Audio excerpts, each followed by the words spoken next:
For some, losing a loved one to an opioid-related death is an unthinkable nightmare. But for the loved ones of the victims of the opioid crisis in the United States, it's a reality. In 2021, opioids were involved in over 80,000 overdose deaths, leaving behind millions of family members, friends, and romantic partners to grieve these losses. Now, we know that opioid-related deaths are highly stigmatized, with many reporting blame from others regarding the death of their loved one. We also know that people bereaved by these losses are at higher risk for negative mental health outcomes compared to those bereaved by natural or accidental deaths. But why?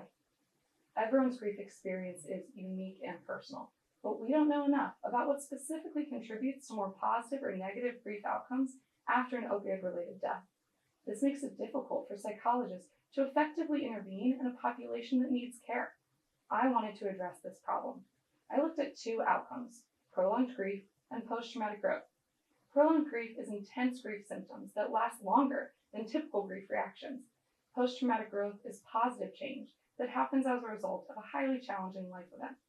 I looked at other variables that might predict these outcomes, such as disenfranchised grief, the degree to which a loss is publicly acknowledged or mourned, coping style, and social support. I studied these constructs in a sample of 159 people bereaved by the opioid-related death of a family member, friend, or romantic partner. They completed an online survey about these constructs and shared their story. And what I found surprised me. Coping style was the most important predictor of both prolonged grief and post-traumatic growth. Those who reported using more avoidant emotional coping, such as self-blame, were more likely to experience prolonged grief symptoms. In fact, the prevalence of prolonged grief disorder was very high in the sample. 40% met diagnostic criteria, compared to an estimated 10% in a general grieving population. Conversely, those who reported using more active emotional coping, such as positive reframing or venting, or problem-focused coping, which involves taking action, were more likely to experience post-traumatic growth. But what can we do with this information? We can do a lot.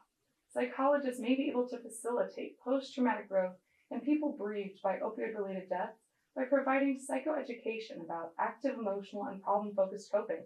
Additionally, psychologists can be proactive about screening for prolonged grief disorder, given the high prevalence in this sample. I am hoping that these findings empower psychologists and other helpers to improve outcomes for this traumatically bereaved and often overlooked population.